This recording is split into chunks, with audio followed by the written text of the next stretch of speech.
Breaking news చూస్తున్నాం. Cockroach Janata party అధ్యక్షుడైనటువంటి Abhijit Deepke పై దాడి జరిగింది.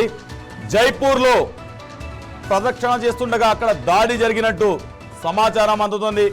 ఇప్పటికే కాక్రోచ్ జనతా పార్టీ కేంద్ర ప్రభుత్వానికి వ్యతిరేకంగా మరీ ముఖ్యంగా నీట్ పేపర్ లీక్ వ్యవహారం పైన గట్టిగా గళమెత్తుతోంది.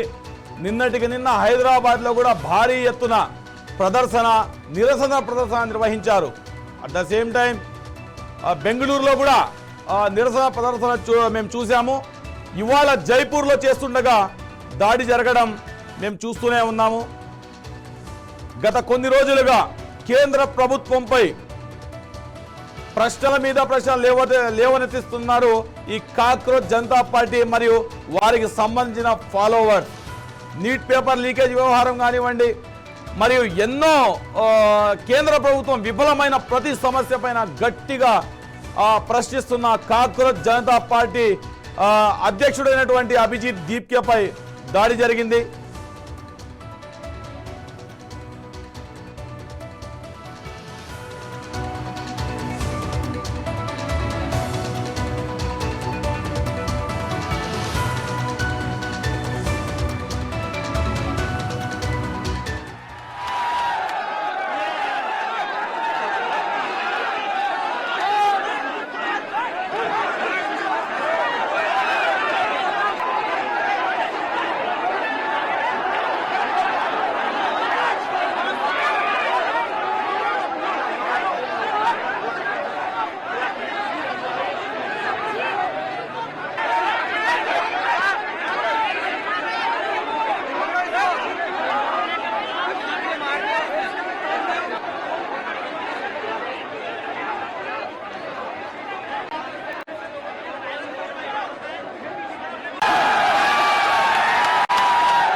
విజువల్స్ చూస్తున్నాం. జైపూర్లో ప్రభుత్వానికి వ్యతిరేకంగా ఆందోళన చేస్తున్న కాక్రోచ్ జనతా పార్టీ మరియు తన వ్యవస్థాపక అధ్యక్షుడు అభిజిత్ దీప్కే మేము విజువల్స్లో చూస్తున్నాం.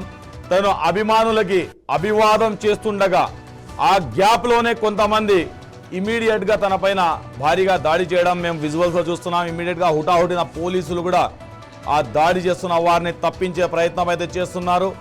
సో ఈ దాడి ఎందుకు జరిగింది, సో ఎవరు ఆ దాడి చేశారు, సో దీనిపైన మరింత సమాచారం కోసం మన 9+ న్యూస్ ప్రతినిధి షరీఫ్తో మాట్లాడే ప్రయత్నం చేస్తాం. షరీఫ్, చెప్పండి, జైపూర్లో అతను నిరసన ప్రదర్శన చేస్తుండగా కొంతమంది బహిరంగంగానే చుట్టూ పోలీస్ సెక్యూరిటీ ఉండగానే దాడి చేయడం అనేది ఏ విధంగా చూద్దాం, అసలు ఎవరు దాడి చేసి ఉంటారు? ఇది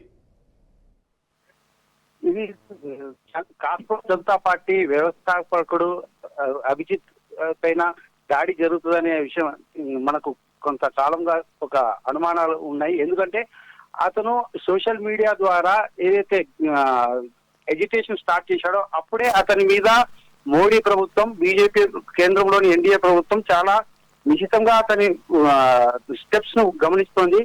అతని ఎయిర్పోర్ట్ లో అంటే ఢిల్లీ ఎయిర్పోర్ట్ కు దిగానే అతన్ని అరెస్ట్ చేస్తారని ప్రచారం జరిగింది. దాని మీద ఒకవేళ ఆ రోజు అరెస్ట్ చేస్తే ప్రభుత్వం మీద తీవ్ర విమర్శలు వస్తాయి, వ్యతిరేకత వస్తుందని ఇంటెలిజెన్స్ సమాచారం నేపథ్యంలో అతన్ని అరెస్ట్ చేయలేదు. జంతర్ మంతర్ వద్ద ధర్నా చేద్దాము, చూద్దాం ఎక్కువ మంది జనాలు, ప్రజలు, యువత, విద్యార్థులు రారు, వాళ్ళు రాకుండా కట్టుడి చేద్దాము. అతని ధర్నాను జంతర్ మంతర్ వద్ద ఫెయిల్ చేసి అతన్ని అవమానం అంటే ఫెయిల్యూర్ కింద జమ చేద్దాం అనుకున్నారు. కానీ జంతర్ మంతర్ వద్ద అతని ధర్నా కార్యక్రమం చాలా విజయవంతమైంది. దాని తర్వాత ఆ రోజు ధర్నాతో ఆగకుండా కాక్రోచ్ జనతా పార్టీ ఆ రోజు అనౌన్స్ చేసింది ఏంటంటే ప్రతి రాష్ట్రంలో, ప్రతి రాష్ట్ర కేంద్రంలో, రాష్ట్ర రాజధానిలో ధర్నా చేస్తామని చెప్పారు. అందులో భాగంగానే నిన్న ఇక్కడ హైదరాబాద్ లో కూడా యువత, విద్యార్థులు భారీ ఎత్తున ధర్నాలో పాల్గొన్నారు. వందల సంఖ్యలో కాకుండా వేల సంఖ్యలో పాల్గొన్నారు. ఈ ప్రతి రాష్ట్ర కేంద్రంలో చేసే ధర్నాను మళ్ళీ హైదరాబాద్, ఢిల్లీలో పెద్ద ఎత్తున రామ్లీలా మైదానంలో లక్షలాది మంది అక్కడ కెపాసిటీ ఉంది. అక్కడ పెద్ద ఎత్తున ధర్నా చేస్తామని ప్రకటించారు. దీంతో భయం పట్టుకుంది బీజేపీ ప్రభుత్వానికి, మోడీ ప్రభుత్వానికి. అతన్ని ప్రజల్లో అవమానించి అతని మీద దాడులు చేసి భయం ఒక వాతావరణం సృష్టించి అనే కోణంలో కేంద్ర ప్రభుత్వం ఉన్నట్టు కనిపిస్తోంది. వీరిపై దాడి చేసిన వ్యక్తుల్ని ఏమన్నా అరెస్ట్ చేసినట్టు ఏమన్నా మీ దగ్గర సమాచారం ఉందా? ప్రస్తుతానికి అయితే ఇంకా అరెస్ట్ వరకు వెళ్ళలేదు. అయితే పోలీసుల సమక్షంలోనే వాళ్ళు దాడి చేశారంటే దీనికి ప్రభుత్వ అండ కూడా ఉంది. అంటే ఈ బీజేపీకి సంబంధించిన ఆర్ఎస్ సంబంధించిన ఒక బ్యాచ్ ప్రతి అంటే ఇలాంటి భయానక వాతావరణం దాడులు అంటే ప్రత్యర్థుల మీద దాడులు చేసి భయానక వాతావరణం సృష్టించడం అనేది గత 12 ఏళ్లుగా మనం చూస్తూనే ఉన్నాము. ఇప్పుడు ప్రభుత్వ అండ అంటే ప్రభుత్వ అండ ఉండడంతో పోలీసులు కూడా వాళ్ళ మీద కఠినమైన చర్యలు తీసుకోరు. ఆ బ్యాచ్ ను మళ్ళీ అంటే వాళ్ళని అరెస్ట్ చేసి ఇంతవరకు అయితే అరెస్ట్ చేయలేదు. ఈ ఘటనలో అరెస్ట్ చేసినట్టు తీసుకొని మళ్ళీ వాళ్ళని వదిలిపెడతారు. మళ్ళీ వేరే దగ్గర వాళ్ళు ఆ బ్యాచ్ వెళ్ళి దాడులు చేస్తుంటారు. ఒక కార్యక్రమం గా వాళ్ళది ఒక బ్యాచ్ ఉంది. వాళ్ళది ఒక మిలిటెంట్ గ్రూప్ అని అనొచ్చు. ఆర్ఎస్ఎస్ బీజేపీ వాళ్ళకి దీన్ని చూడాలి. ప్రభుత్వం దీని మీద ఏ విధంగా స్పందిస్తుంది, పోలీసులు ఏ విధంగా స్పందిస్తారో చూడాల్సి ఉంది. అభిజిత్ దీప్ కే పరిస్థితి ఎలా ఉంది? అతనికి ఏమైనా గాయాలయ్యాయా? ఇంతవరకు అంటే ఇంకా అంటే ఇప్పుడు స్పాట్ లో జరిగింది కాబట్టి ఆయన మీద దాడి జరుగుతుంటే ఆయన మద్దతుదారులు వాళ్ళని అడ్డుకున్నారు. ఇంకా దానికి సంబంధించిన పూర్తి వివరాలు తెలియాల్సి ఉంది. గాయాలు అంటే తోపులాటలో కొంత గాయమైంది కానీ అంత తీవ్ర గాయాలు అయితే జరగలేదు ఇంతవరకు. చూడాలి. Thank you Sharif.